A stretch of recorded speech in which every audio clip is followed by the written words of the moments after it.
In this video, I'll show you how to log into the Canvas Student app. First, download the Canvas Student app from the Google Play Store or Apple App Store if you haven't installed it yet. Once the app is installed, open it on your phone to get started. Next, tap on Find My School. In the search bar, type the name of your school, college, or university. As you type, you'll see a list of matching institutions.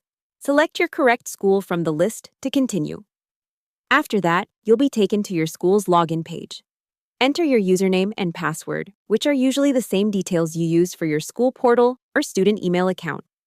If your school uses a different login method, such as Google, Microsoft, or single sign-on, choose that option and follow the steps to sign in securely. If you have trouble logging in, double-check your credentials.